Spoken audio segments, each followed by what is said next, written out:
Tonight we have a glimpse inside one of the most sensational and salacious trials in recent American history. For the first time since a mistrial in the penalty phase of Jodi Arias' high-profile murder trial, a juror who could not sentence Arias to death steps forward to publicly acknowledge his decision, as Mike Watkis tells us, also to defend it.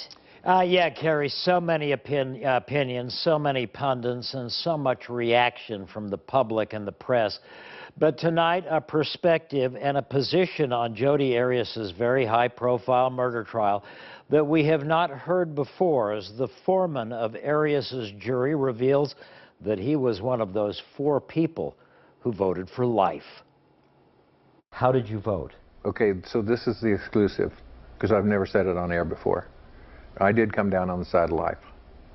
You're one of the 4? Yeah. Valley resident Bill Zervakos was the foreman of Jodi Arias' jury. And in the aftermath of the explosive trial, Bill did speak to the media. But tonight, a first, as Bill publicly acknowledges that he was, in fact, one of the 4 jurors who voted against the death penalty. I just wanted people to understand the human side of it, what the toll was it took on 12 people, because it took a hell of a toll. And that toll, Bill says, still being paid in the form of anger and ridicule from the public and the media, including some threats.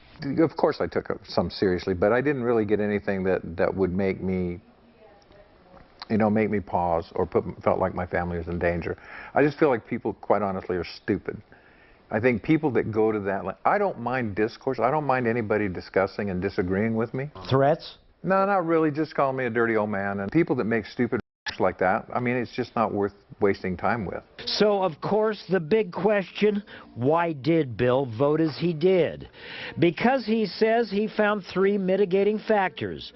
Jodi Arias' age, coupled with no criminal history, her dysfunctional family, and all of the testimony that I listened to and that I actually heard, as well as read, that I do believe that he verbally and mentally abused her. There was just too much evidence that, again, not an excuse. And believe me, I'm not painting Jodi Arias as a sympathetic figure.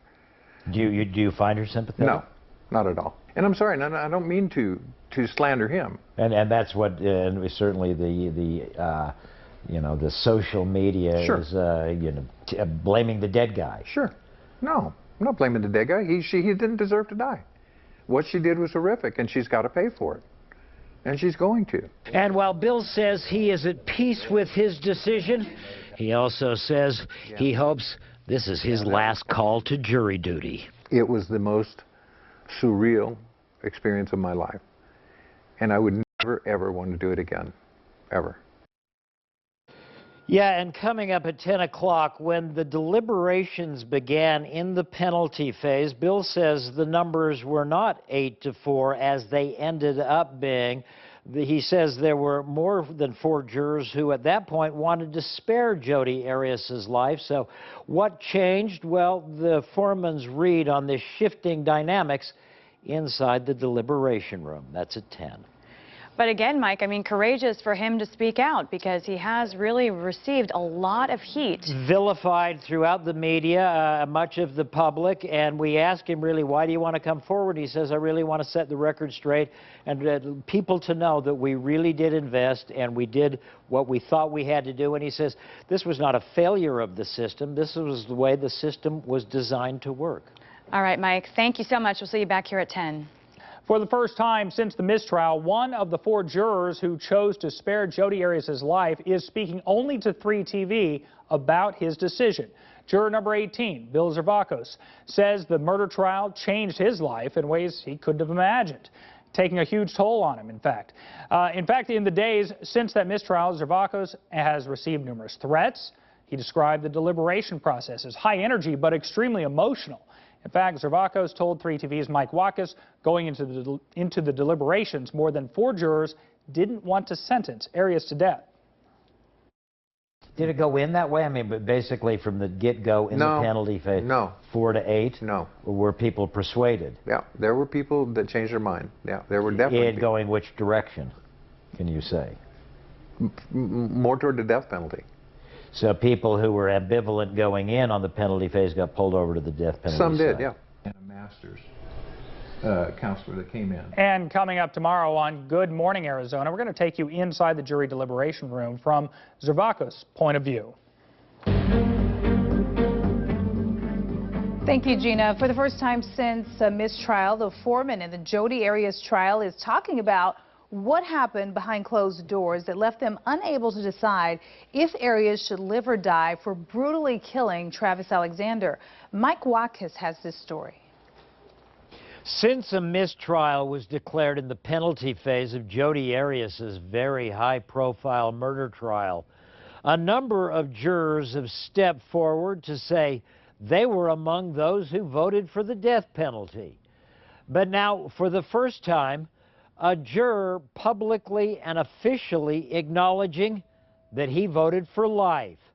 It's juror number 18, the foreman, Bill Zervakis. You don't put people to death for being stupid. You don't put people to death for lying. So I had to weigh all of these things. And after hours of grueling deliberations, juror number 18, Bill Zervakis, followed his gut, sparing Jodi Arias' life. And now, for the first time since the high-profile mistrial, Bill speaking publicly about his controversial decision and defending it. I don't think Jodi Arias is a menace to society. I think something happened, and she's got to pay for it, and she will pay for it. If Travis Alexander's family wanted justice, in my heart, and I'm speaking only for me, by the way, I want that really clearly understood, I think they got justice. Bill says it became clear quickly that even though these jurors were committed to doing the right thing, they could not come to an agreement. Nobody was at anybody's throat, but there was definitely a lot. It was high energy. I mean, and you know, people had strong emotions. We didn't become friends in there.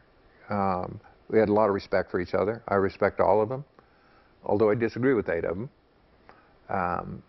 I think everybody did the absolute best job that they could in the situation that we were in. As for the backlash following the mistrial, I was asked many times, said, you guys couldn't make a decision. I said, are you kidding me?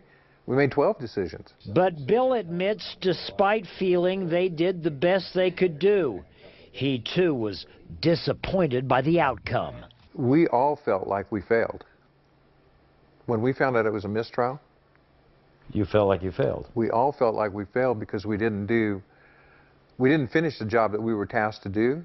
We thought we had to serve on that jury and come away with nothing, that we didn't finish the job that we were charged to do. That's not a good feeling. Yeah, and Bill says even though he has been subjected to all kinds of criticism, ridicule, even threats, he believes he did the right thing voting his conscience, although he says he hopes he's never called for jury duty again.